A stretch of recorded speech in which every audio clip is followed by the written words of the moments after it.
and we said to go back to left one, go down to the right, up. Meet the Rubik's Cube, an awesome toy and puzzle combination that has been challenging and frustrating people for decades on end. Enter Minecraft, a cultural phenomenon that has been shaking up the world and changing how gaming is viewed in today's society. My friends, we are about to combine the two, and believe it or not, it's easier than you thought to do. Hey, what's going on guys? Log.zip here, and in today's video I'm going to show you how to make your very own Minecraft-themed Rubik's Cube in 5 easy steps. Now you've got an awesome cube that you can show off to your friends, decorate with, or even use to keep your brain sharp. I'm going to break down the process step by step so that you can make your very own cube, and odds are it's only going to cost you a few bucks and a couple hours of your time. I'm also going to give you some tips and information on some steps you can take to perfect your own Minecraft Rubik's Cube, and we're going to be having a live demonstration of this baby being solved at the end of the video. But before we get to that, you're going to need to know a few things first. We are going to be cutting with sharp objects, so if you're not old enough to do that safely on your own, get someone older to help you. I also want to briefly go over the supplies we're going to need for this project. I'm going to go into further detail in step 1 of this video, but essentially you need a cube, sticker paper, scissors, an X-Acto knife or something similar to an X-Acto knife to fine-tune your cuts, and you're going to need a printer that can print sticker paper. Odds are your current printer can print sticker paper just fine. But once you have all that, it's time to begin. Step 1 of 5 is simple. You need to buy your supplies. You've got 2 very simple options that stand out above all the other ones. You can either buy all your supplies in a local toy store or an arts and crafts store, or you can do the easier option, which is probably to be to buy it online. I actually went to a store to buy my Rubik's Cube and stickers, but you can also get them online. We are here on Amazon. You don't have to use Amazon, but this is the website that is most popular in my opinion. You can find both cubes as well as matte and glossy sticker paper online for as little as $5 each. Upon typing in Rubik's Cube, you'll see a bunch of different options for different cubes you can get. I personally went with the Rubik's Cube game, this first result here. That is the cube I'm going to be working with for this demonstration. There are different cubes, and some of them are more reasonably pricey. This one is only $4, but they may not work the exact same way if you use a cube that is not the one I got, which is this first one right up here. And when it comes to stickers, you want to get the glossy sticker paper in my opinion. It's really going to make the cube shine when light hits it, and it's the same price as matte sticker paper. I got this brand sticker paper for this demonstration as well. However, if you were to look by price and sort on Amazon through price, you can find glossy sets of sticker paper for as little as $5 as well. You've got a lot of options, you got a lot of leeway here. Finally, you're going to want to make sure you've got something to cut with, so any standard scissors, and you would probably want to get an X-Acto knife. Now, these things are very sharp, so remember to have someone to help you if you're not comfortable working with sharp objects.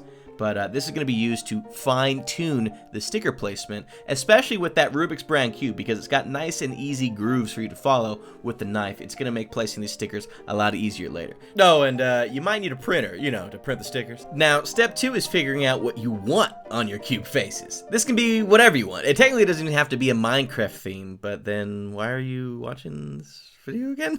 I'm just kidding. Take a search engine and type in whatever topic you want for your faces. For me, I'm gonna do some ores, so I guess I'll type in, oh, I don't know, diamond ore. So what we have here are a bunch of different images. You want to find the one with the most solid colors, you see, solid, real solid colors, and the ones with the sharpest edges, because whatever you find on here is what's going to print out. So you'll see some of these look a little dirty or muddled or grainy. You want to stay away from those ones. Go for solid colors and go for sharp edges. Otherwise, you know, stay away from watermarked images. It doesn't take too long to search. Just give a good search and find what you want to put on your cube. Step 3 is editing. Don't let that word scare you. It's easy. What is awesome is that the images we only need are 170 by 170 pixels. This is assuming you bought the Rubik's Cube brand cube, which is what I got, and you'll notice that this image is 1920 by 1080 pixels. We only need 170 by 170, and we need it to be a square shape. So once you find the image you want to use, you're going to want to drag it to your desktop as such, and then you can open it in your favorite image editing software. For me, I'm going to use Photoshop. I'm also going to show how you can use Microsoft Paint as well. So we'll go ahead and grab the square tool, and you're essentially just going to want to make a square shape around where you want the face to be. Now, in this case, this was rough. I would be more precise if I were doing this actually, but I've already made the cube. So what we'll do is we'll now crop this image down.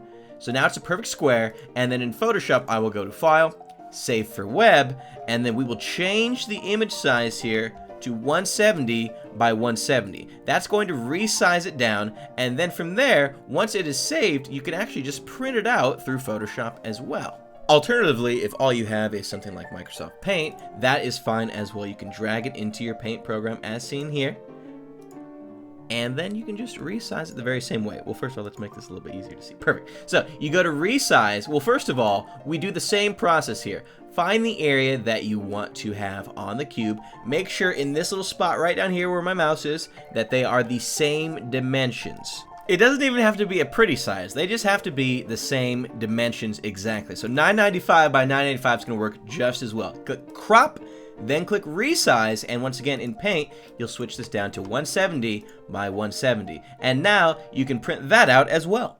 Now once you have found, saved, cropped, and resized all 6 of your cube faces, it's time for the next step. Step 4 is to print. As you can see here, the glossy paper really adds to the overall finish of the stickers, and it makes it feel like an actual toy you could find somewhere. It's almost certain you'll make a couple mistakes when cutting and using the X-Acto knife in the next step, so you'll probably want to use up as much of the space on the paper as you can.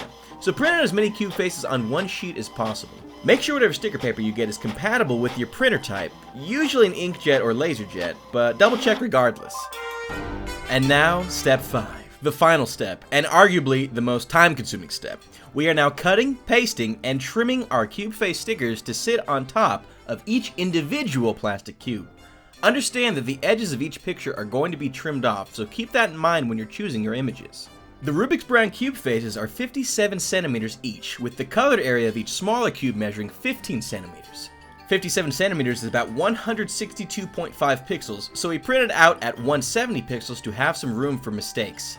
With your stickers cut out, flatten all the sides of your cube by pressing it down against a hard surface on all the different faces. Then, carefully place your first sticker down on one of the cube's faces. You'll want to do one face at a time so that none of your stickers start touching each other. With your stickers in place, the hard part begins.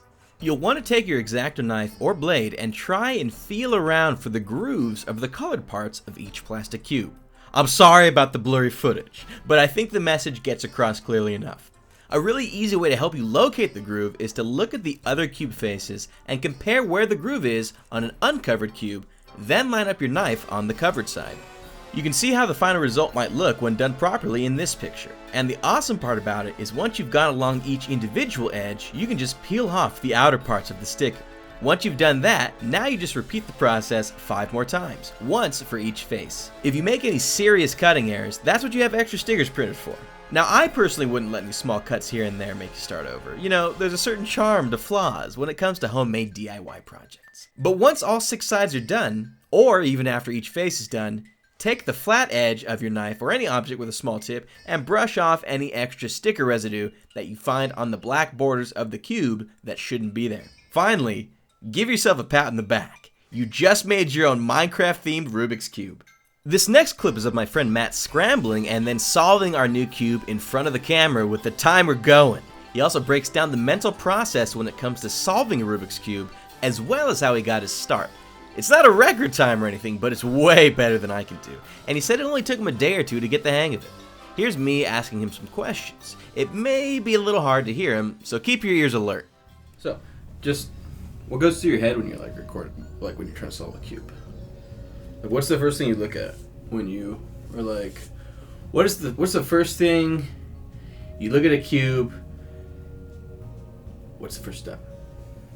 Well, the first step, I look at all like the middle pieces on either side of the cube. Why do you do that? Because the middle pieces are stationary; they never move. So I just figure out where I want all the pieces to go and how they correlate with all the middle pieces, because the middle pieces are always going to be on the same exact side. So basically, you just want to move the other pieces around.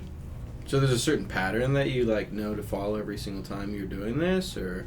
Yeah, I just learned it simply online. And just there's 6 different steps that it takes to solve the cube, basically, and then you just solve it layer by layer. So you start with solving one face, and by solving the first face, it actually solves the first layer of it. All the little sides on the sides of it? Yes. Okay. And then the next part of it, you solve the middle layer, and you just do that by, there's a pattern. Either you can move the pieces to the left or to the right, and you just turn the cube to face you in the right way, and then you do the pattern, and it's always the same pattern until, you just go step by step.